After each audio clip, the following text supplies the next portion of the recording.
Hello दोस्तों, स्वागत है आप सभी का हमारे यूट्यूब चैनल स्टडी विद जीवन में।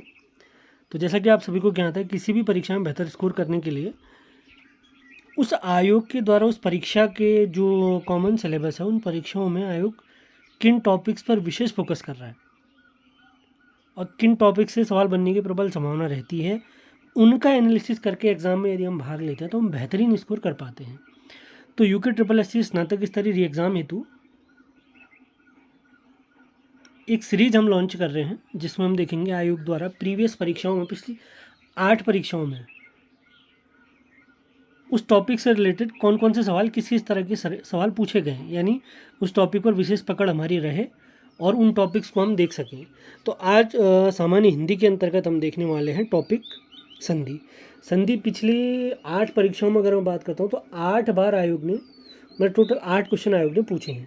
अब कौन कौन सी 8 परीक्षाएं हम देखने वाले हैं? 2023 में वीडियो, और 2023 के दिसंबर माह में जो वीडियो वीपीडी हुई थी वो, उसके बाद 2024 की हमारी आबकारी परीक्षा, उसके बाद 2024 की स्टेनो, 2025 में जो 4 परीक्षाएं हुई जिसमें कनिष्ठ सहायक, हवलदार प्रशिक्षक, पुलिस कांस्टेबल और स्नातक स्तरीय, इन 8 परीक्षाओं को आधार बनाते हुए हम आपको ये बताना चाह रहे हैं कि संधि में आप लोगों ने किस टॉपिक पर विशेष फोकस करना है।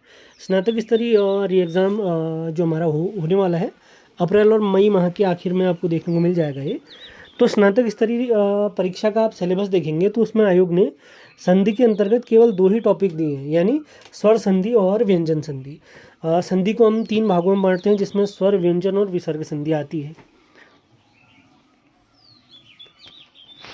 तो जो प्रीवियस परीक्षाएं हैं उनके आधार पर अगर हम देखें, जैसे स्नातक स्तरीय परीक्षा हुई थी 21 सितंबर 2025 को, उसमें आयोग ने जो संधि का क्वेश्चन पूछा था वो पूछा था कि सूची 1 को सूची 2 से मिलाएं। जैसे लघुत्तर, लघुत्तर हमारा है दीर्घ संधि, नवोदय हमारा है गुण संधि, वनौषध है हमारा वृद्धि संधि, यानी 4-2-3 एक ही ऑप्शन में मिला तो हमारा काम हो गया। जैसे दीर्घ संधि में आप सभी लोग जानते हैं अ या आ का मेल अ या आ के साथ होता है तो दीर्घ आ प्राप्त होता है। इसी प्रकार छोटी बड़ी का मेल छोटी बड़ी के साथ होता है तो बड़ी ई प्राप्त होती है। इसी प्रकार बड़ा ऊ प्राप्त होता है। तो इस तरीके से आप पढ़ेंगे तो आपको बहुत इजीली क्लियर हो जाएगा। तो हमने 6 मार्च से सामान्य हिंदी का एक बैच लॉन्च किया है, तो उसमें हमने इन टॉपिक को बहुत बेहतरीन तरीके से पढ़ाया है। 6 मार्च से सामान्य हिंदी का जो हमारा बैच लॉन्च हुआ है, जो टारगेट करेगा आगामी कनिष्ठ सहायक और स्नातक स्तरीय भर्ती परीक्षा को, मेन फोकस कनिष्ठ सहायक के लिए। तो उस बैच में जुड़ने के लिए आप हमारे नंबर 7895127508 पर संपर्क कर सकते हैं, आपको बैच में जोड़ दिया जाएगा। तो ये मैं आपको अपने नोट्स से दिखा रहा हूँ। संधि के 3 प्रकार होते हैं। ये एक प्रकार का डेमो मान के चलिए, इन्हीं नोट्स के माध्यम से मैं आपको पढ़ा रहा हूँ। या आप व्यंजन संधि के कुछ महत्वपूर्ण नियम देख सकते हैं। इसी के साथ विसर्ग संधि के भी बहुत सारे बहुत बेहतरीन तरीके से हमने पढ़ा है। तो इसी में एक जो आप देख पा रहे होंगे, ये विसर्ग संधि का एक नियम है जिससे रिलेटेड एक क्वेश्चन, निरोग वाला डायरेक्ट क्वेश्चन आयोग ने वीडियो वीपीडी में पूछा है। अभी हम उसको भी देखने वाले हैं। तो बैच से जुड़ने के लिए आप दिए गए नंबर पर संपर्क कर सकते हैं। स्नातक स्तरीय परीक्षा से पहले अगस्त माह में पुलिस कांस्टेबल की भर्ती परीक्षा हुई थी। उसमें भी एक सवाल हमें संधि से देखने को मिला था। तो उसमें डायरेक्ट क्वेश्चन मिला था कि वनौषधि शब्द में कौन सी संधि है। तो इसमें जो संधि है वो है वृद्धि संधि। वृद्धि संधि में हमें ऐ या औ प्राप्त होता है। इस प्रकार से अभी तक दोनों परीक्षाओं में स्वर संधि का ही क्वेश्चन पूछा गया है। अगली परीक्षा जो हमारी हुई थी 2025 में हवलदार प्रशिक्षक की परीक्षा हुई थी, इसमें एक क्वेश्चन उन्होंने पूछा है इति धन आदि वाला, यानी इत्यादि शब्द का हमें संधि विच्छेद करना था। तो इसका सही जवाब है इति धन आदि। यह संधि का एक उदाहरण है।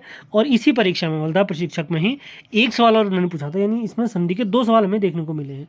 अभी तक हम तीसरा पेपर देख रहे हैं जिसमें हमें चौथा क्वेश्चन देखने को मिल गया है कि अ अथवा आ के पश्चात ए अथवा आई आए, दोनों मिलकर ऐ हो। यदि ओ अथवा औ आए, दोनों मिलकर औ हो जाता है, तो इसमें कौन सी संधि होती है? इसमें होती है वृद्धि संधि। गुण संधि में हमारा होता है ए और ओ। ज़्यादा डिटेल के लिए आप हमारे वीडियो बैच से जुड़ सकते हैं। तो इसके बाद जो परीक्षा हम देखेंगे, आप कनिष्ठ सहायक की परीक्षा देखेंगे 2025 में जो हुई थी, उसमें ये पहला ही सवाल आप देख पा रहे होंगे, निम्न में से वृद्धि संधि का उदाहरण बताइए। तो 2 लगातार परीक्षाओं में, जैसे ये जनवरी में हुई थी, हवलदार प्रशिक्षक की मार्च में हुई थी, तो लगातार वृद्धि संधि के 2 क्वेश्चन आ चुके हैं। तो इसमें महौषधि बिल्कुल सही जवाब था। जैसे हिमालय की मैं बात करता हूँ, हिमालय में हमारा दीर्घ संधि है, सुधींद्र में हमारा दीर्घ संधि है। अब आप लोग के लिए क्वेश्चन है, आपने बताना है गुरुवादेश शब्द में कौन सा संधि है। अब इसके बाद हम देखेंगे स्टेनो भर्ती परीक्षा।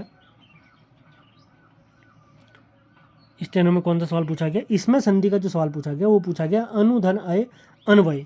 इसमें कौन सी संधि होगी, तो इसमें डायरेक्टली संधि होगी यण संधि। आपने टॉपिक बेहतरीन तरीके से पढ़ा होगा तो आप इजीली इस क्वेश्चन को टैकल कर सकते हैं। अगला जो पेपर हुआ था आबकारी की परीक्षा हुई थी 2024 में, परीक्षा आयोजित हुई थी, इसमें संधि का सवाल देखने को नहीं मिला था। पिछली 8 परीक्षाओं में केवल एक ही यही परीक्षा थी आबकारी की जिसमें संधि का क्वेश्चन देखने को नहीं मिला हुआ है। अब हम आते हैं वीडियो वीपीडीओ 2023। ये परीक्षा 31 दिसंबर को ये परीक्षा आयोजित हुई थी। इसमें भी संधि का एक क्वेश्चन देखने को मिला है।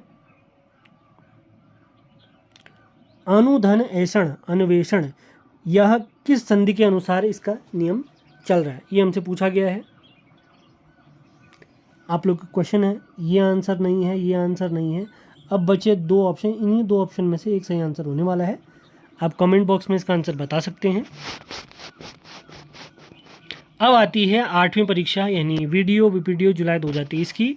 इसमें विसर्ग संधि से उन्होंने क्वेश्चन पूछा है, नीह धन रोग में संधि क्या होगी। अब इसका नियम क्या कहता है, इसमें नियम ये कहता है कि विसर्ग के बाद, यदि विसर्ग के बाद आपको रॉ देखने को मिलता है तो विसर्ग समाप्त हो जाएगा और जो हमारा लघु स्वर है यानी विसर्ग से पहले लघु स्वर होगा वो दीर्घ में बदल जाएगा, यानी ये विसर्ग खत्म, ये नी बड़ी की मात्रा हो जाएगी और रोग ऐसा रहेगा, नी रोग हो जाता है।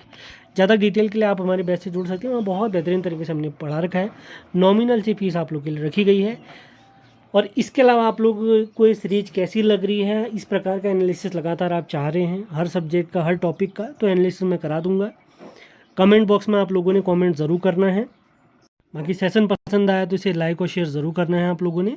और आगामी कन्या सहायक भर्ती परीक्षा और स्नातक स्तरीय भर्ती परीक्षा हेतु जो हमारा सामान्य हिंदी का वीडियो बैच लॉन्च हुआ है, यदि आप उससे जुड़ना चाहते हैं, बहुत डिटेल में सभी टॉपिक्स को पढ़ना चाहते हैं आयोग के सिलेबस के अकॉर्डिंग, तो आप इस नंबर पर संपर्क कर सकते हैं 7895127508। तो इन 8 परीक्षाओं में संधि टॉपिक की अगर मैं बात करूं तो 8 क्वेश्चन पूछे गए हैं संधि के। कितनी परीक्षाओं में, 7 परीक्षाओं में 8 क्वेश्चन पूछे गए हैं। केवल एक ही परीक्षा आबकारी थी जिसमें संधि नहीं पूछा गया है। इसके साथ संधि के हमारे जो टॉपिक हैं, 3 टॉपिक आते हैं, स्वर संधि, व्यंजन संधि और विसर्ग संधि। हमारे सिलेबस में स्नातक स्तरीय की अगर मैं बात करता हूँ तो उसमें स्वर और व्यंजन संधि पूछा गया है। तो इन 7 क्वेश्चन में 6 क्वेश्चन तो हमारे डायरेक्ट स्वर संधि से बने हुए हैं और एक क्वेश्चन हमारा बना हुआ है, वो बना हुआ है ये हमारी विसर्ग संधि से। तो आपने टॉपिक जो भी हमारे सिलेबस में दिए गए हैं उनके हर पार्ट को कंप्लीट करते हुए चलना है। इसी प्रकार अगले टॉपिक में आप लोगों के लिए मैं अलंकार वाला टॉपिक लेके आऊँगा, वर्णमाला वाला टॉपिक लेके आऊँगा। उससे आपको आइडिया आएगा कि इन टॉपिक्स को मेरे को ज़रूर पढ़ना है। हर सब्जेक्ट में आपको कोई ना कोई टॉपिक ऐसे मिलेंगे जिनसे रेगुलर क्वेश्चन आयोग पूछ रहा है। इसीलिए कहते हैं कि आपका जो 20% सिलेबस है उससे 80% पेपर बनता है और जो 80% सिलेबस है उससे 20% पेपर बनता है। और ये आपने ढूंढना है। अब कैसे ढूंढेंगे, ये आप ढूंढ पाएंगे प्रीवियस ईयर पेपर एनालिसिस के माध्यम से। तो यही एनालिसिस आपको कराया जाएगा। बाकी आप इस नंबर पर संपर्क कर सकते हैं। सेशन पसंद आया है तो इसे लाइक, शेयर और चैनल को सब्सक्राइब भी ज़रूर करना है। मिलते हैं अगले वीडियो में। धन्यवाद।